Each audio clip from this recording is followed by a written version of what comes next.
Bonjour à tous, bienvenue sur Murmure de joie. Aujourd'hui, je suis très heureuse de recevoir Sandra Meunier. Sandra se présente comme créatrice de joie. Elle a fondé les Nétoiles, une équipe qui propose des soins de joie à l'hôpital, notamment en soins palliatifs.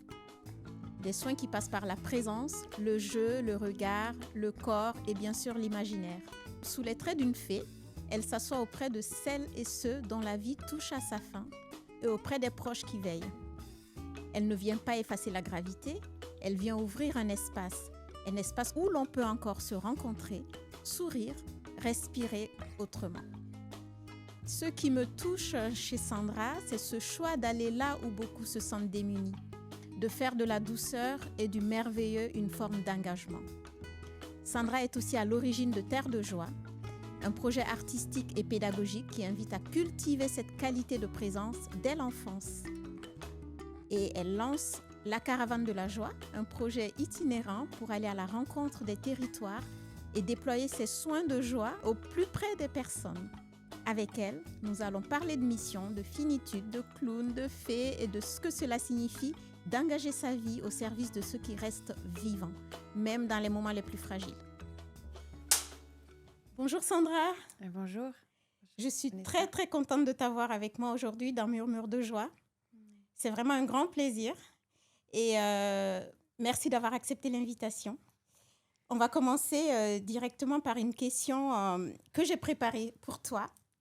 C'est sur ton engagement. Je me posais la question si c'est un engagement qui a toujours été présent depuis l'enfance ou si c'est venu un peu plus tard. Alors, quand tu parles d'engagement, l'engagement de la joie, l'engagement Oui. de vouloir soulager la souffrance. Exactement. J'ai ça depuis que je suis enfant, en fait. J'ai toujours voulu aider les gens qui souffrent et j'ai toujours été sensible aux inégalités, à la mort, à la tristesse, et aux inégalités sociales aussi, bien entendu, toujours. Y a-t-il un moment précis où tu as compris que ta place était auprès des plus vulnérables ? On va en parler, mais aujourd'hui, c'est vraiment un grand sens, en fait, un chemin que tu as choisi. Eh bien, en fait, quand je me suis formée en art-thérapie, j'ai voulu aller voir ceux qui souffraient le plus. Et j'ai eu l'impression que ça pouvait être l'hôpital. Donc j'ai commencé à aller à l'hôpital en 2002. Ah ouais, déjà. Ah oui, ça passe vite. 2002, ça fait Et oui, ça 24 ans. Et ouais, c'est ça, ouais. Et je suis allée les voir parce que je me disais, mais quand on est très malade, c'est peut-être là où on perd la joie, quand on perd le corps, quand on perd la santé. Donc, c'est là où j'ai voulu aller. Mais en même temps, je me souviens très bien quand j'ai commencé en art-thérapie, j'ai voulu voir aussi, je suis allée faire des ateliers auprès d'enfants autistes. En fait, oui, les grandes pathologies et la maladie, c'est dès 2002, ouais. Dès 2002. Et l'art-thérapie, comment tu y es venue ? Est-ce que tu as toujours fait de l'art-thérapie ou est-ce que tu as... Eh bien, à l'origine, j'ai une maîtrise de lettres et en même temps, je faisais des pratiques artistiques. J'étais comédienne, en tout cas, je travaillais le théâtre. J'ai toujours fait ça. Alors, au début, sans être formée, parce que je me souviens, après ma maîtrise de lettres, j'étais dans un centre de formation pour jeunes en difficulté sociale et j'étais formatrice en français et je faisais aussi des ateliers de théâtre. Et donc ça, c'était vraiment une expérience forte. Je me disais, il faut qu'ils s'aiment davantage. Et peut-être que d'être sur scène, peut-être qu'ils ont des choses à dire et peut-être que de rayonner, ça va les aider. Et puis après, je me suis formée en art-thérapie. Et là, pourquoi l'art-thérapie ? Parce qu'en fait, ça me réunit complètement. C'est-à-dire que s'il n'y a que de la psycho, il me manque quelque chose dans ma vie. Il me manque ma propre expression artistique. Et s'il n'y a que moi qui m'exprime, mais que je n'aide pas l'autre, il me manque... c'est fondamental pour moi d'aider l'autre. En fait, vraiment, l'art-thérapie, c'était fait pour moi. Oh, mais quel bonheur que ça existe, parce qu'il faut savoir que jusqu'à 28 ans, presque tous les jours, je me disais, bon, c'est bien beau, mais qu'est-ce que je suis venue faire ? Quelle est ta mission de vie ? Ah oui, c'était très Donc, important. à 28 ans, tu te posais cette question. Ah tu t'es oui, posé cette question. Peut-être avant, je me la posais régulièrement. Mm-hmm. Et quand j'étais ado, oui, bien sûr. Et en fait, personne n'arrivait à m'aiguiller parce que personne ne connaissait le mot art-thérapie. Mais alors, quand je l'ai entendu, Il m'a fallu 2 mois pour tout quitter. J'ai quitté ma région, j'ai tout quitté. Au moins que j'avais plus de travail, donc ça tombait très bien. Et je suis venue me former à Paris. Donc, l'art et la thérapie. L'art et la thérapie, ouais. Et aujourd'hui, on peut appeler ça un métier de soin aussi, l'art-thérapie? Oui, c'est un métier de soin. Alors après, moi, ce que j'en ai fait, c'est quand même très particulier parce qu'on peut être art-thérapeute et faire que des ateliers. Mais moi, j'en ai pas fait que ça. D'abord, j'ai incarné un personnage. Donc, je suis devenue Annabelle, Annabelle, oui. un personnage comme ça, elfique, qui porte la joie. Hmm. Et alors, est-ce que c'est de l'art-thérapie ou de l'art soignant? Enfin, bon, bref, ça, c'est des querelles de spécialistes. Mais en tout cas, ma pratique d'art-thérapie est assez singulière. J'ai toujours été très singulière et même dans l'art-thérapie, je ne rentre pas vraiment dans les cases. Donc, je pense que sur Terre, je ne rentre dans aucune case. Eh Faut bien, le c'est savoir. parfait parce que c'est cette singularité Ah qu'on oui. célèbre aussi Ah oui. dans Murmure de joie. Ah oui, bah voilà. Donc, tu es créatrice de joie, Ouais, c'est ça, je dis ça comme ça, Sandra. ouais. Ouais. Et tu es aussi, tu accompagnes beaucoup les personnes qui sont face à la finitude, Oui. face à la fin de vie ou pas, mais en tout cas, souvent face à la fin de vie et des personnes très, très malades. Oui. Tu peux nous parler de ce Oui, chemin? alors j'ai fait ça pendant 17 ans. Je suis allée voir effectivement des personnes, d'abord au départ qui étaient très malades, c'était en neurologie. Et puis après, on m'a demandé, c'était un cadre de santé qui m'a demandé d'intervenir en soins palliatifs. Et là, je me suis dit, peut-être que c'est un peu trop, même si c'était un rêve, parce que je me souviens très bien d'avoir voulu aller en soins palliatifs quand j'avais une vingtaine d'années. Mais on m'a trouvée trop jeune. Et puis là, c'était bien, on me l'a demandé. Oui. Alors, j'ai dit, mais oui. Alors, d'un autre côté, je suis quand même un personnage fantastique, merveilleux. On va me dire, mais qu'est-ce que vous faites là? Et lui, il y a cru plus que moi au départ. Il m'a dit, non, non, non, mais moi, j'y crois complètement. Venez amener de la joie. Et mon personnage était dans une telle profondeur, en fait, que je suis allée rencontrer la profondeur de l'autre, mais avec beauté, enchantement et oui, un espace d'imaginaire qui permet un entre-deux dans la relation. Ouais. Comment on peut créer cet espace de joie dans ces conditions-là? Ouais. Est-ce qu'il faut être nous-mêmes, soi-même prêt intérieurement? Comment Ah oui, tu abordes? alors déjà, il faut peut-être, parce que là, tu as parlé directement de ce que je fais à l'hôpital, mais en fait, on peut aussi voir ce que j'ai fait en moi pour arriver à là. Non, mais non, quand je dis ça, c'est que c'est ce rapport à la joie, à la non-joie aussi, parce que j'ai vécu ça à l'adolescence, la non-joie. Et puis après, le chemin, mais vraiment, j'ai passé, à partir du moment où j'ai perdu la joie à l'adolescence, j'ai passé mon temps à cheminer et à trouver où était la plus grande joie. Et donc, j'ai eu un chemin, alors moi, qui est aussi autant psychologique que spirituel. Je ne peux pas dissocier les deux, parce que c'était une joie de l'être, donc c'était une joie aussi de l'esprit. Et donc, donc j'ai beaucoup cheminé par rapport à ça, mais énormément. Quand je suis allée travailler en soins palliatifs, j'avais au moins je sais pas, 12 ans, 14 ans de cheminement intérieur sur des pratiques profondes, d'ancrage, de lien avec ma plus grande joie. Ah oui.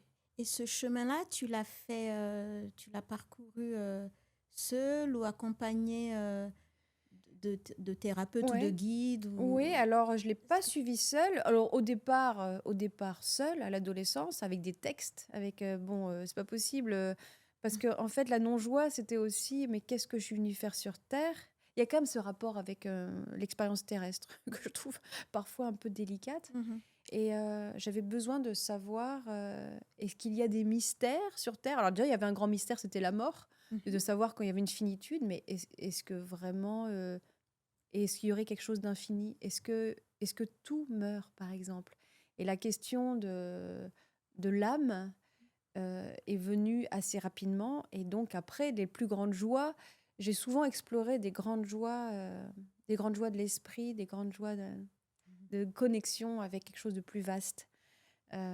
Voilà, donc c'est ça qui m'intéresse. Mais du coup, tant mieux, parce que quand je suis allée à l'hôpital, j'avais aussi l'expérience, non pas une joie de faire, j'avais une expérience d'une joie d'être.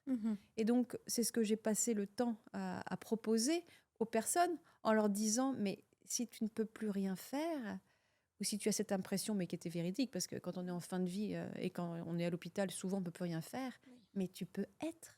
Et d'un seul coup, il y a un grand pan qui s'ouvre, et c'est un pan de la plus grande joie. Parce que bien sûr, moi aussi, j'adore faire. Et dans ma vie, heureusement, hein, j'adore faire. D'abord, j'adore créer. Donc, je crée des spectacles. Enfin, je fais plein de choses, je crée. Mais je sais que la plus grande joie, c'est la joie de l'être. Donc en fait, nourrie de cette certitude-là, j'ai pas beaucoup de certitudes. La seule certitude que j'ai, c'est mon expérience intérieure. Et après, puisque je voudrais répondre à ta question, sur le chemin, j'ai eu de la chance de rencontrer vraiment de grands enseignants et qui m'ont permis de développer, comment dire, mes potentiels et de ne pas m'enfermer dans des croyances, par exemple, mais de toujours ouvrir, ne pas avoir de certitude, mais ouvrir les espaces, m'ouvrir à toute forme de spiritualité aussi, par exemple, de ne jamais rien enfermer. Et ça aussi, ça donne beaucoup de joie, d'ouvrir des espaces. En fait, je pense que ce qui m'intéresse dans cette quête de joie, c'est l'ouverture. Donc, mon ouverture, l'ouverture de cœur, l'ouverture à l'autre, se relier, l'ouverture et l'acceptation de ce qui est aussi. Alors là, c'est beaucoup plus tard que j'ai trouvé aussi que la joie, c'était non pas d'avoir ce qu'on voulait avoir, parce qu'au départ, il y a quand même ça. Oui. Quand on est plus jeune, on croit que la joie, c'est d'avoir ou c'est de réussir. Mais alors, pas du tout. D'ailleurs, qu'est-ce que c'est que réussir dans ce Et d'ailleurs, contexte-là, on pourrait poser la question, qu'est-ce que c'est que réussir? Tout à fait. Et pour moi, réussir, c'est d'accepter d'échouer, par exemple. Donc, ça n'a rien à voir avec réussir tel qu'on peut l'entendre. La joie, pour moi, c'est une joie inclusive. Et c'est pas une réussite flamboyante a priori. C'est une réussite avec soi-même. C'est avec mes difficultés, est-ce que je peux quand même trouver de la joie? Quelle réussite! C'est la plus grande des réussites. Hein, c'est pas de faire des grands spectacles, c'est pas de gagner beaucoup d'argent, c'est pas. Mais c'est tellement pas plein de choses. C'est tellement accepter ce qui est et d'en faire comment dire, un joyau, en fait, c'est ça. Et de se dire que ce qui est présent, c'est ce qui doit être, et donc remercier ce qui est, parce que derrière, il y a toujours un enseignement. Enfin bref, en fait, c'est beaucoup de travail personnel. Hein. Oui. La joie, pour moi, c'est pas du tout... c'est pas une joie excitation. Je sais qu'on en a parlé.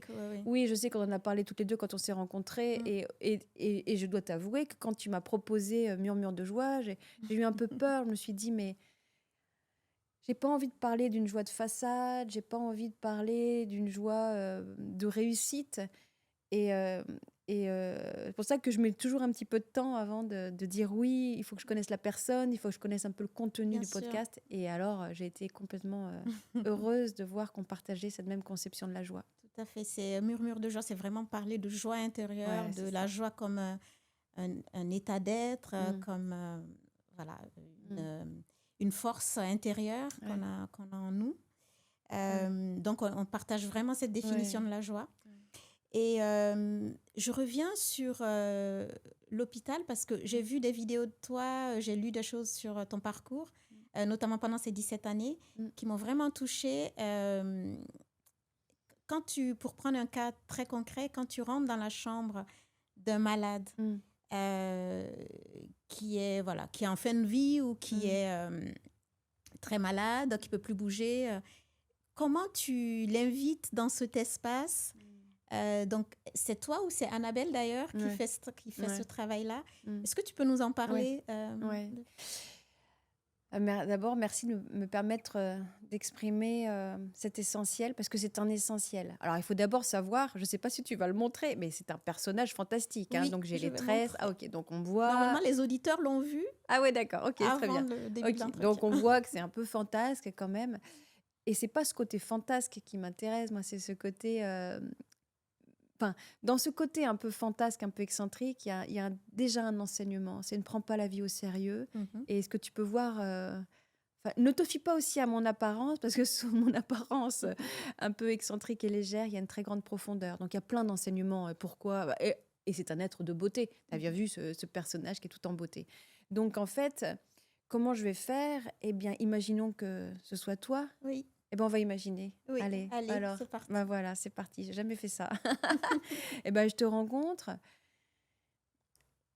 Et en fait, ce qui me semblerait important, c'est déjà d'accueillir ça, cette rencontre. Je te regarde et je fais waouh. Alors moi, forcément, je suis touchée. Moi, alors, ça, tout se passe par le regard, cette beauté du regard, cette présence. En plus, tu es très belle. Et donc, cette beauté me touche le cœur déjà direct. Mais il y a la beauté plastique. Toi, tu as différents types de beauté. Tu as la beauté plastique, mais tu as la beauté lumière aussi. Et tout ça, moi, je peux le capter parce que je te rencontre. Alors, mon personnage, il fait ah, bonjour. Mhm. Waouh. Et tout de suite, j'aurais envie déjà de me poser avec ce waouh. Tu vois, je vais pas aller plus loin, mais déjà, je me pose et je fais waouh. Donc, tu te connectes déjà Ah ouais. à l'âme Ah, mais presque de la complètement. personne Ah, dès que mais tu rentres dans sa ouais. chambre. Ouais. Et c'est la personne aussi qui fait le chemin. Là, on voit que moi, je fais un chemin. Mais tu fais Mhm. un chemin. Mhm. Tu as un tel regard sur moi. C'est toi qui me regardes. Donc moi, je te regarde, mais toi, tu me regardes. Et à ta façon de me regarder, je sens qu'on peut se poser. Parce qu'il y a des gens qui vont me regarder en disant quoi, qu'est-ce qu'il y a? Alors, on peut pas vraiment se poser. Donc déjà, je vais être un peu plus papillonnante et je Oui. peux arriver et puis un peu commencer à être un peu excitée en me disant, Mhm. bon, alors, qu'est-ce qui se passe dans cette chambre? Tu vois, rien à voir. Toi, je sens direct ta profondeur, je sens ton assise, je sens que tu peux avoir accès à des grandes joies intérieures, ça se sent tout de suite. Donc du coup, je fais ah ben je vais me poser. Tu permets Mhm. qu'on se pose? On va se poser.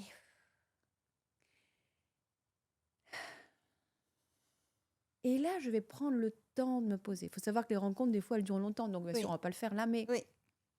on aura un moment, tu vois, on va se poser dans la respiration. Mhm. Et tu vas sentir que ma manière de respirer amène la paix. Mhm. Et donc, tout simplement, on va se syntoniser. C'est-à-dire que toi aussi, tu vas te mettre, sans faire exprès, on va se mettre à respirer ensemble. Alors déjà, si une rencontre, dès le premier regard, on se met à respirer ensemble, mais c'est un boulevard vers la profondeur. Et donc après, je m'approche un peu plus et je fais, bon alors, eh bien, qu'est-ce que tu fais là? Mais c'est un voyage d'être là. Tu pars en voyage? Alors, parce que tu es à l'hôpital. Alors, tu me dis, bah, c'est pas vraiment un voyage. Ah, bah, si, c'est un Mhm. voyage. C'est un sacré voyage d'être à l'hôpital, d'être là, comme ça. T'as plus tes repères, t'es là, comme ça. Et comment tu vis d'être là maintenant? Et donc, je t'interrogerai sur ton présent. Ah, ça, c'est le début. Avec ce début-là, avec toi, mais je sens que voilà, il y a la voie royale, tu le sens bien, tu Oui, sentirais qu'on oui, peut oui, aller on dans la sent profondeur tout de le... suite. Voilà. Et en t'écoutant, j'ai eu une envie, pardon, Ouais. d'imaginaire, en fait, Ah, d'un autre monde. ouais. En fait, en t'écoutant, j'ai eu l'impression que tu m'amenais ailleurs, que tu me faisais sortir de ce lit d'hôpital et Ouais. que Ouais. avec toi, je pourrais aller ailleurs. Ah ouais, bah c'est fantastique, t'as vraiment senti J'ai l'énergie ressenti d'Annabelle, parce ça. que pourtant là je suis en Sandra, mais bon, Sandra est toujours colorée, donc il y a toujours un peu d'Annabelle en Sandra. Ben oui. C'est toujours plus fort que moi. Mais ce qui est certain, c'est que fantastique que tu sentes ça. Mais pourquoi tu sens ça? Parce que toi, tu t'es connecté à moi et tu Mhm. sens une chose, c'est que je porte un monde. Mhm. Et tu sais que je suis sensible à ça. On porte tous des mondes. Alors quel est le monde que je porte? Alors je porte le monde, un monde vaste. Je porte le monde, bien sûr, de au-delà de cette chambre, au-delà de cet espace. Je porte le monde des étoiles parce que je suis une étoile. Une Oui, étoile d'ailleurs. Nétoile, Tu c'est as mon créé une métier. Oui, étoile. j'ai créé l'association qui s'appelle Nétoile, une étoile. Je suis une étoile.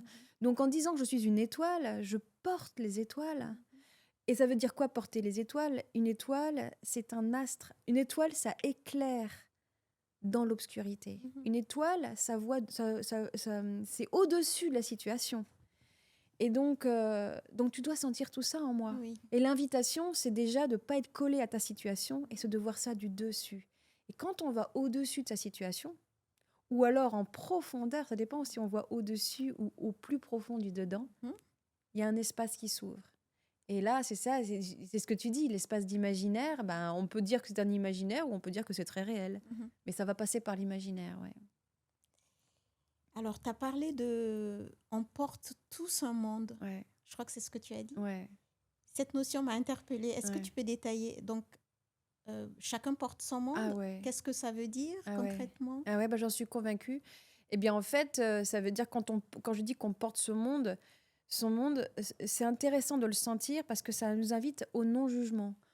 Parce que ton monde, c'est quoi? D'abord, c'est toute ta culture, c'est ton éducation, c'est ton passé, c'est tout transgénérationnel. Donc toi, tu es habité de tout ça. Alors quand je te rencontre, je crois que je rencontre une personne du présent, mais c'est une personne du présent qui porte tout son passé. Et donc, et moi, je ne sais pas qui tu es, je ne sais pas le passé que tu as, je ne peux pas savoir la philosophie que tu portes. Et du coup, quand on rencontre quelqu'un comme ça et qu'on se dit quel monde elle porte. Et c'est moi qui vais être très curieuse de ton monde. Et forcément, toi, en interaction, tu vas aussi être sensible à mon monde. Et puis parfois, il y a des mondes qui s'interpénètrent. On a des mondes communs. Puis parfois, c'est complètement opposé. Alors c'est fascinant, c'est « Ah, mais tu penses comme ça !» Et c'est merveilleux. Et c'est pour inviter. Et quand on a cette pensée que chacun porte un monde, ça nous invite à jamais juger l'autre, à chaque fois à se dire « Mais pourquoi il s'est mis à dire ça? Pourquoi il s'est mis à agir comme ça ?» Des fois, on est un peu énervé contre les gens. Mais tu pourrais pas faire. Mais s'il pouvait faire autrement, il aurait fait autrement.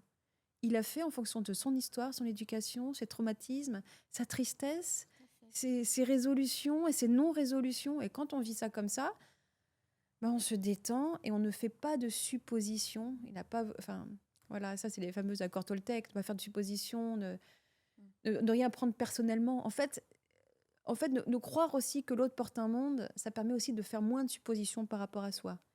Ça demande, disons, ça induit une plus grande tolérance. Ah, mais carrément. De l'ouverture, de la tolérance. Mais carrément. Ouais. Et de moins être blessé aussi personnellement, parce que si je me dis que tu portes ton monde et tu as le droit dans ton monde de ne pas supporter le mien, et c'est pas moi, Sandra, que tu n'aimes pas, c'est ce que je représente et c'est des échos avec ta propre histoire. Oui. Donc en fait, si on toujours on analysait ça comme ça, ben en fait, on serait bien plus en paix avec l'autre et bien plus en paix avec soi, en étant beaucoup moins blessé, en disant mais elle a le droit de ne pas aimer cet endroit-là de moi. C'est son droit quand même. Oui. Mais moi, je m'aime suffisamment pour pas être blessée. C'est un long chemin. Hein. Là, je dis ça comme ça avec des années. C'est ça l'avantage de la maturité. Mais j'avais pas ça au début. Au début, j'étais forcément blessée, quoi. Y a des rencontres qui t'ont plus marqué que d'autres quand tu étais... thérapeute, ouais, art thérapeute à l'hôpital, tu veux dire, à l'hôpital? Oui. Est-ce que tu as eu des situations... Bon, après, je vais te faire sortir de l'hôpital. On va se balader dans d'autres univers. Mais ouais, j'aimerais savoir s'il y a eu des rencontres qui t'ont touché, marqué, ou même toi, cette expérience, qu'est-ce que ça a changé chez toi? Eh ben, ça va de pair avec ça, parce que je pense notamment à une patiente qui était vraiment en toute fin de vie et qui était vraiment squelettique. Et ce qui m'a profondément touchée et que j'ai jamais oublié, c'est que elle était fascinée par ma lumière, j'étais fascinée par la sienne aussi, parce qu'elle était très très lumineuse. Alors il y a une beauté lumière pour les personnes qui vont mourir, alors ça peut paraître très particulier, mais alors vraiment, c'était une beauté lumière, mais belle, squelettique, mais belle, lumineuse, et donc elle était fascinée par ma lumière. Et donc, j'ai improvisé avec elle, parce qu'à chaque fois, c'est improvisé, je ne sais jamais ce qui va se passer. Et quand je l'ai vue fascinée par ma lumière, je me suis dit, tiens, c'est intéressant, elle aime beaucoup la lumière. Donc, j'ai baissé les stores de sa chambre, j'ai enlevé la lumière, et il se trouve que j'avais une guirlande de lumière. Et je lui ai fait un lit de lumière. Bon, ce qui était improbable, je n'avais jamais fait ça. D'ailleurs, je n'ai jamais refait ça. Comme quoi, c'est vraiment la rencontre avec l'autre. Peut-être qu'elle portait un monde de lumière et que moi, je l'ai senti. Et je me suis dit, en tout cas, elle a besoin de lumière. Donc, je lui ai fait comme ça, j'avais une magnifique guirlande, je me souviens. Et je lui ai fait un lit de lumière. Alors là, elle regardait la lumière et je disais, c'est beau, hein? Oh, elle m'a dit, oui, c'est beau. Et je sentais une telle décontraction. Et là, je lui ai proposé d'aller dans cette lumière. Mais en fait, le sujet, c'était la lumière. En fait, il faut savoir que le patient, il amène son sujet. Vu qu'elle aimait... Parce que moi, mon personnage avait la lumière. Et comme j'avais la lumière, je dis, bah viens, si tu veux, on part dans la lumière. Et alors, je lui ai mis une musique d'amour extraordinaire de Zoralkia. Il s'appelle Zoralkia. Et j'ai mis une musique d'amour magnifique. Et là, j'ai dit, bah écoute, tu te détends, tout simplement. Donc, j'ai détendu tout son corps. On pourrait dire comme une pratique de sophrologie ou d'hypnose. Bon, bref. Et puis, j'ai dit, bah écoute, c'est une pratique qui est très légère et tu es très, très, très légère et tu vas là où tu as besoin d'aller. Et je voyais son visage. Elle était complètement offerte. Elle était dans son lit, elle était comme ça. Quelle joie.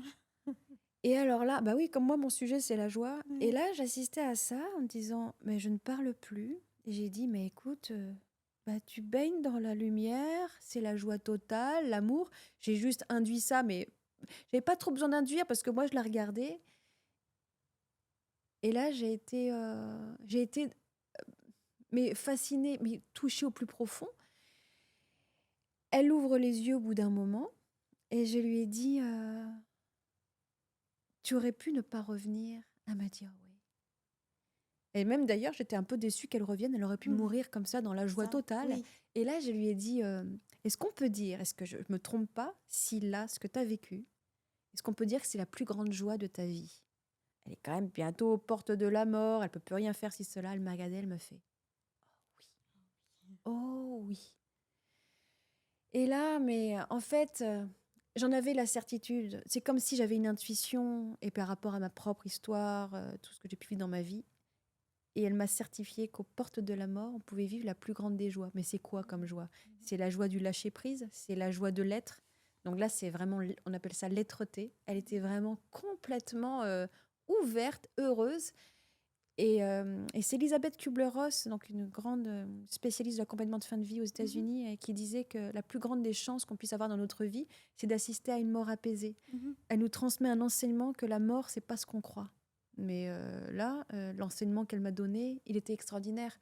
Donc j'ai ça dans les cellules, j'ai vécu ça.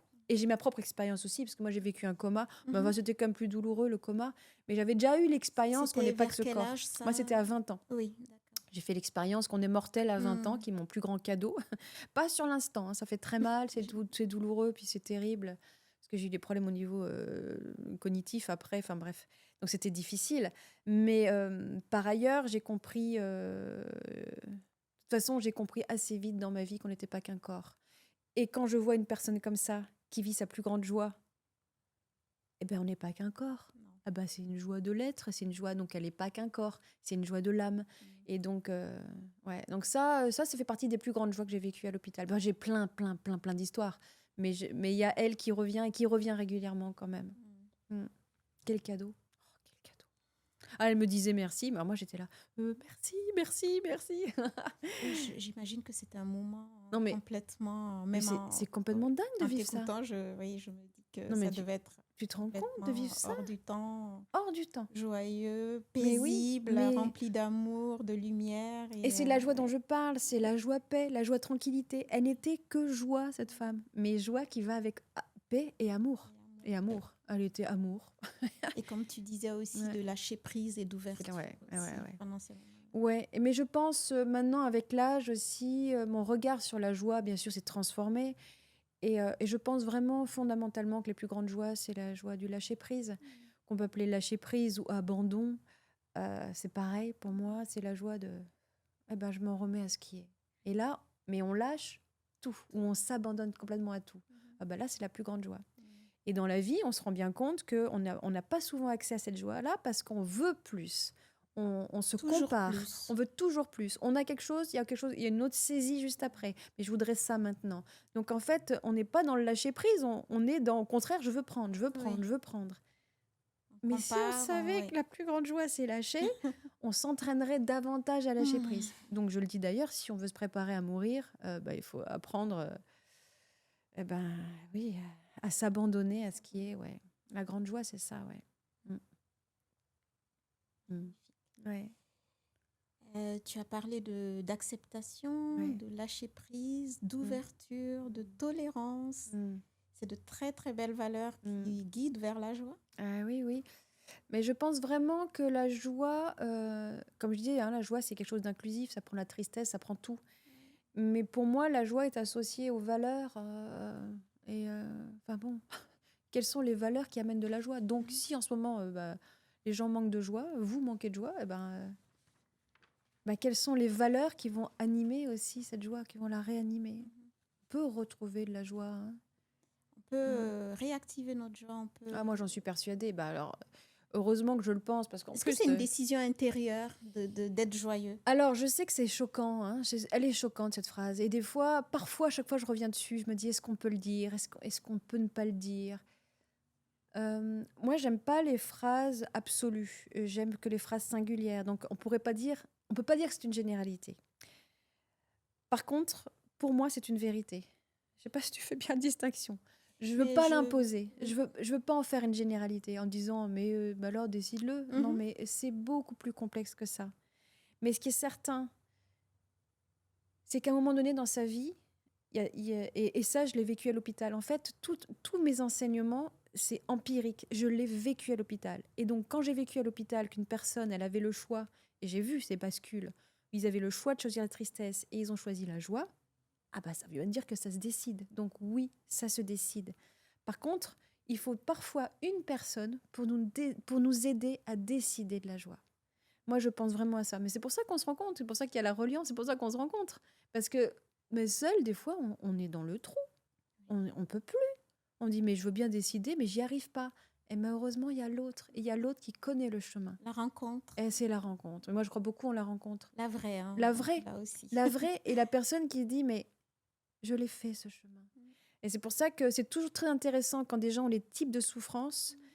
Moi, j'encourage toujours à aller discuter avec des personnes qui ont vécu ce type d'expérience et qui après s'en est sorti et qui après est passé à la joie. Parce que moi, j'aide beaucoup de gens à retrouver la joie. Mais par exemple, je pense aux personnes qui sont vraiment endeuillées et qui ont perdu un enfant, des choses comme ça. Vraiment les tristesses absolues, j'encourage, moi je vais donner mes outils, mais j'encourage toujours les personnes à rejoindre une association où il y a des personnes qui ont vécu ça et qui ont cheminé, qui ont eu des outils. Donc, mais comme moi j'ai mes propres traversées, j'ai beaucoup de choses à transmettre et en lien avec la mort, j'ai beaucoup de choses à transmettre parce que pendant 17 ans, j'étais à cet endroit-là. Donc, c'est pas forcément ma propre expérience, c'est les rencontres et c'est les chemins que j'ai pu proposer et j'ai vu que ça marchait. Donc là, tu vois, je donne des fois des stages à la recherche de la joie, mais c'est les stages que je préfère donner et à chaque fois, je suis fébrile. Avant de donner un stage, je me dis, mais de quel droit je vais donner un stage à la recherche de la joie? Moi, je me pose toujours cette question-là, de quel droit? Tu l'as expérimenté, c'est ce que tu disais aussi. Mais je l'ai expérimenté, oui. C'est pas théorique, c'est pas... Ouais, mais je me mets toujours en posture d'humilité et en posture de démunie, parce que j'ai été démunie à l'hôpital. Là, on a parlé de quelque chose qui marche, mais il y a plein de fois où ça ne marchait pas. Oui. Et accepter ce démuni. Et quand je donne ainsi un stage à la recherche de la joie, c'est pas en toute puissance. Je peux être démunie. Et il y a quelqu'un qui va me dire, oui, mais ceci, c'est cela. Mais c'est facile à dire. Oui, mais oui, je peux aussi dire... Eh bien, il n'y a que l'acceptation, là. Je ne vois pas d'autre chemin que accepter ce qui est. Mais si on touche ça, et on peut le toucher dans la joie quand on sent à un moment donné qu'on accepte vraiment. Oui. Et là, c'est plein cet endroit-là. On a réussi. Et c'est tellement libérateur, ça. Ah, mais c'est libérateur d'accepter. Et donc, je veux dire, je me sens toujours fébrile, mais c'est comme à l'hôpital, il y a toujours un endroit où je me dis, mais même là, tu vois, je fais un podcast sur la joie, et tout le chemin là pour arriver jusqu'ici, je me dis, bon, quelle est ma légitimité? Maintenant, je commence à me dire que je suis quand même légitime parce que ça fait intimement, ça fait plus de 30 ans que c'est mon sujet et que c'était mon sujet et c'est mon sujet professionnel depuis 24 ans. Donc, je pense que maintenant, j'ai vraiment une légitimité. Mais je me mets toujours en posture de, oui, mais et s'il y a un drame en face? Comment je la rejoins où, cette personne, dans son drame? Et waouh! Et là, je me mets toujours en posture,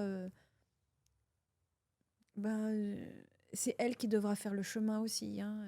On va faire le chemin ensemble. Oui, c'est ce que j'ai vraiment le ensemble. C'est ça, et à un moment donné, la rencontre va se faire. Et c'est puis, ça. Et l'ouverture. Mais j'ai toujours dit que 90% de l'accompagnement, c'est l'autre. Hein. C'est pas moi, hein. C'est l'autre. Hein. Alors, c'est sûr que moi, en face, j'ai beaucoup de propositions. J'ai une philosophie, j'ai des pratiques, ceci, cela. Mais c'est l'autre qui fait le chemin. Toujours. Faut pas croire, moi, je peux rien faire pour l'autre. Hein.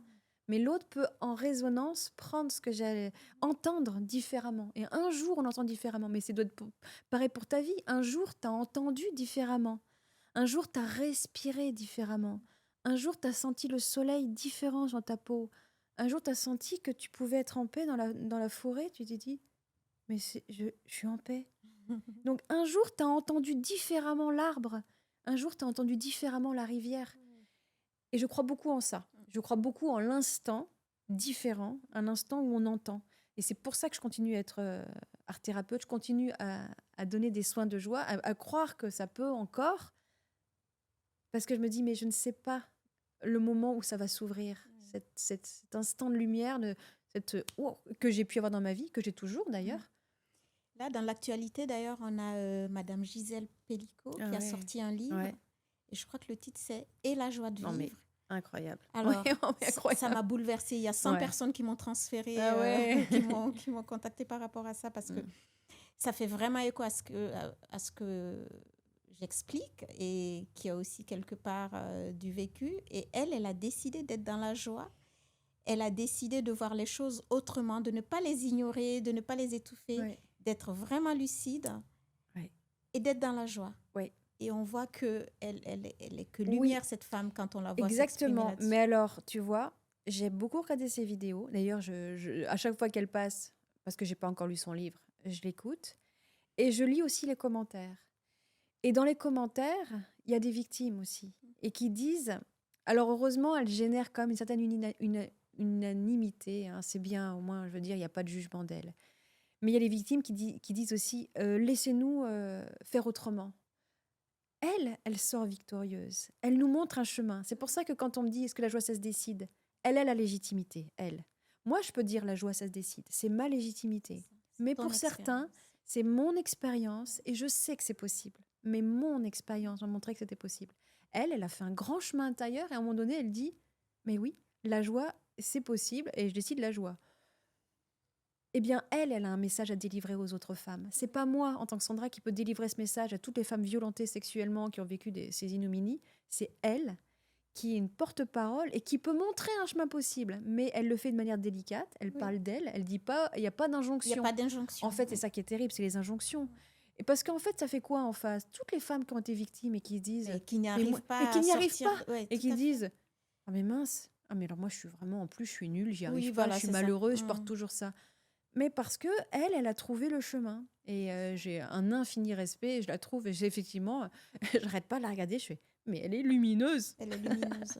Elle est incroyable, cette femme. Hein. Ouais. Waouh. Ouais. J'aimerais qu'on parle de tes personnages. On a un peu parlé d'Annabelle la fée. Ouais. J'aimerais qu'on parle de clown aussi, que tu nous expliques l'esprit du clown, parce que souvent, je pense qu'on ne sait pas en général ce que c'est vraiment un clown. On a l'idée de ce personnage qui nous fait rire, mais derrière, il y a quand même quelque chose d'assez spirituel. Ah oui. Est-ce que tu peux nous en parler un peu? Alors, il y a clown, et je pense qu'il y aurait plein de versions de comment on vit le clown. J'ai toujours pensé, moi c'est toujours comme ça que je l'ai vécu, que c'était comment dire, un être, profondément spirituel, enfin qui m'amenait sur un chemin de spiritualité en tout cas. Pourquoi? Parce qu'il a les pieds bien sur terre, il a la tête bien dans les nuages, bien connecté au ciel, et il peut changer de regard sur la vie. Moi, c'est ça qui m'intéresse. D'ailleurs, c'est la devise de mon association. Si on ne peut pas changer la vie, on peut changer le regard qu'on a sur elle.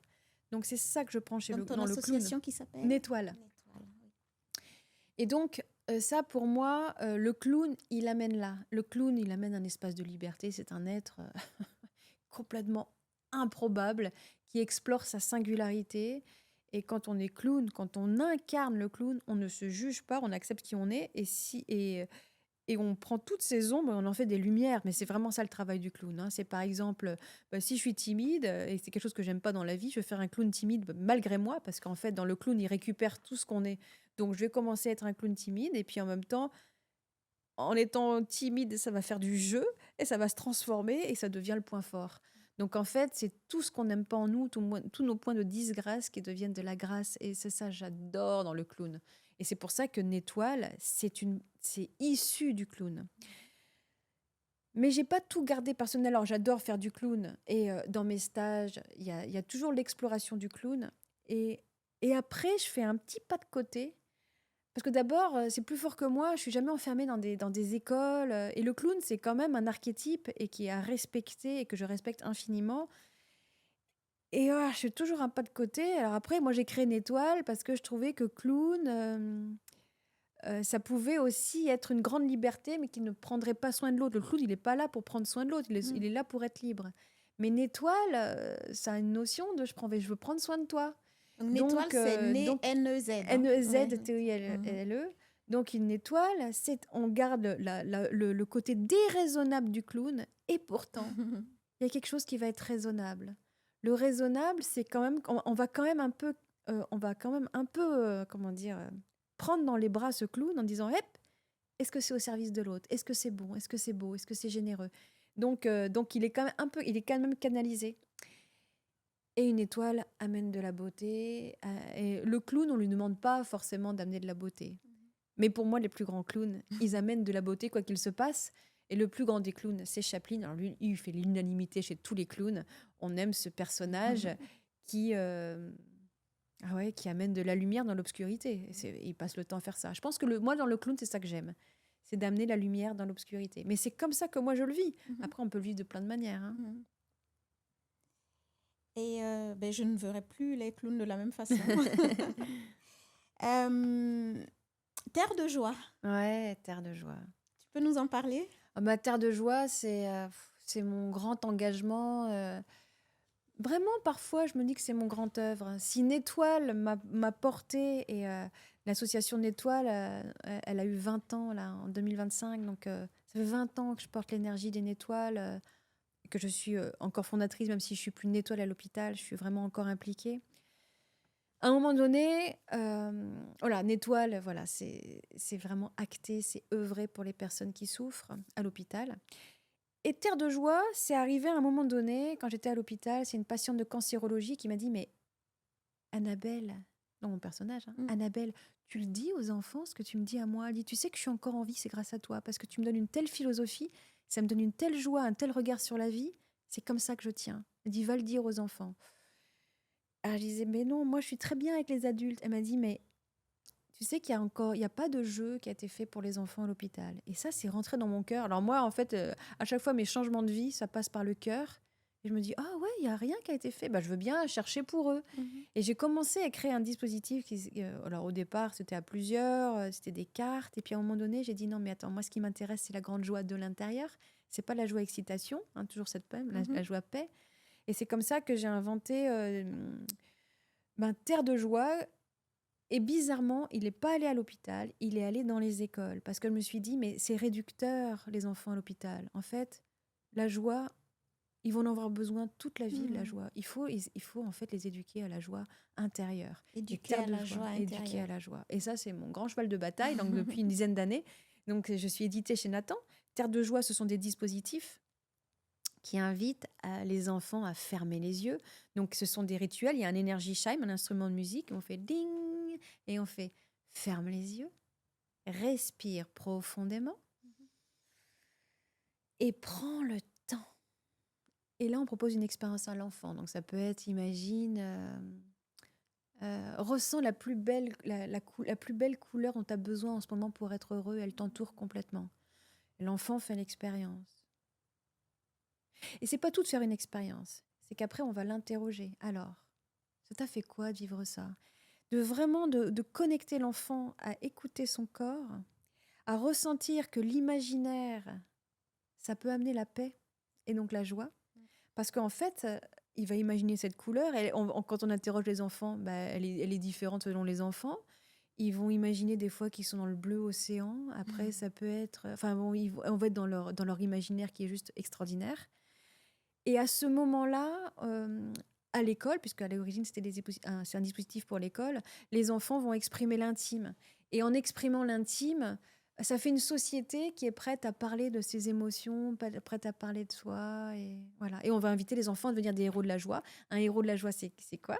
C'est un enfant qui sait prendre soin de lui, donc par les pratiques, et il sait en inventer pour les autres. Donc, il va en inventer, comme j'ai fait en Annabelle. Donc, il va dire aux autres enfants, ferme les yeux, respire profondément et prends le temps. Et il va inventer,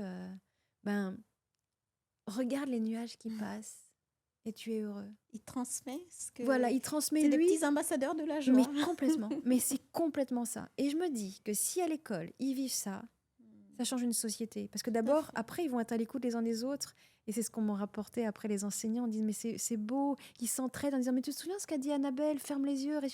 Et puis la tristesse, tu peux l'envoyer dans l'espace. Tu peux faire accueillir la joie. Et en fait, à leur tour, ils inventent des pratiques de joie. Donc, voilà. Donc, Terre de Joie, c'est ça.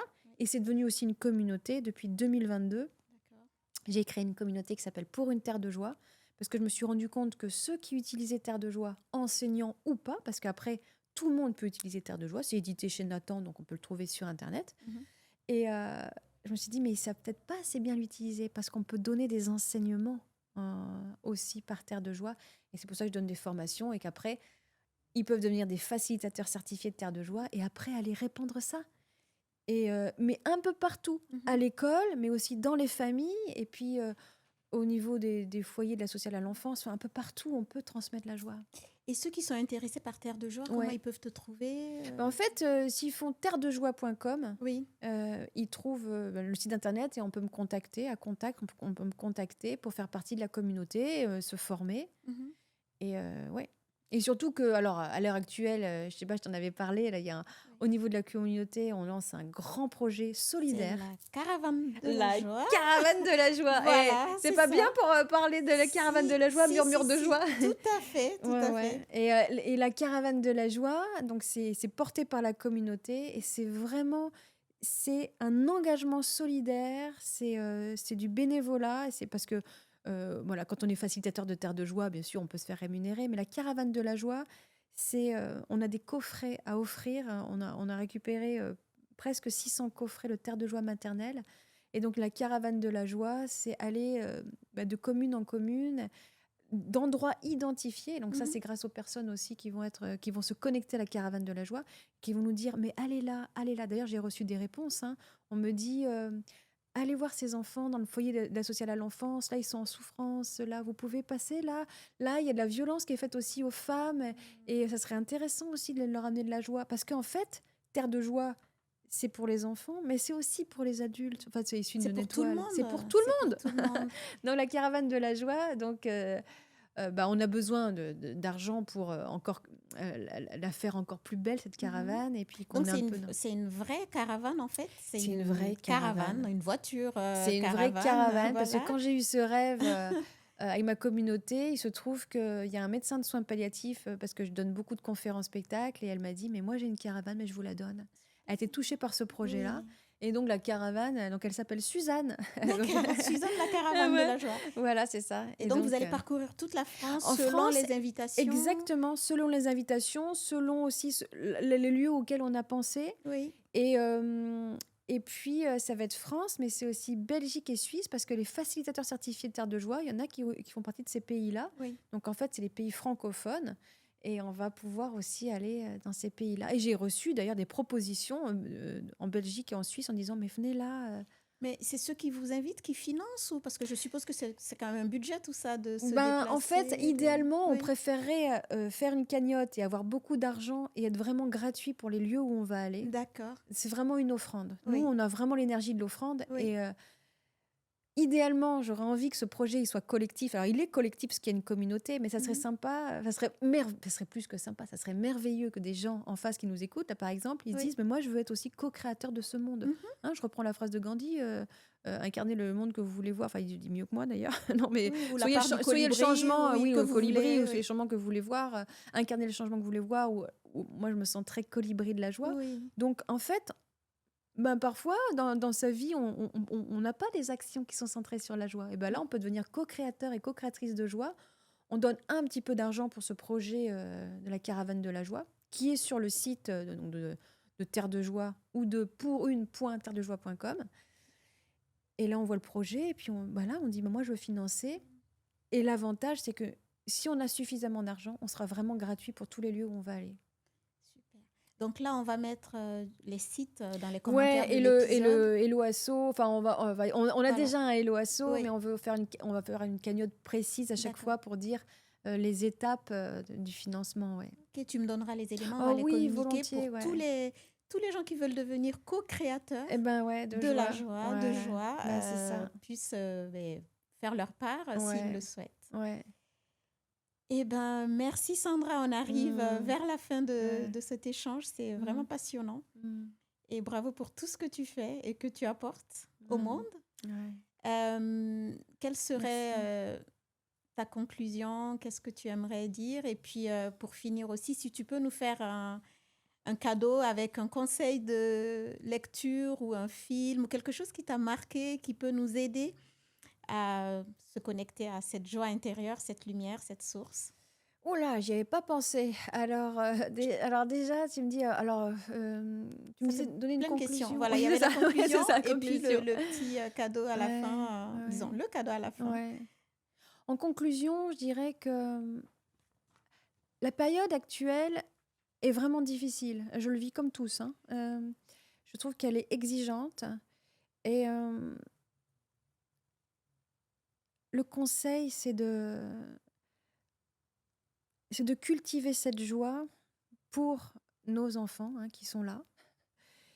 Pour le monde qu'on veut voir, je pense que c'est vraiment, maintenant, c'est devenu un acte de résistance. Comment on peut trouver des espaces de joie, paix en nous. Mais alors, je le redis, la joie, c'est pas d'avoir ce qu'on veut. La joie, c'est de pouvoir s'apaiser.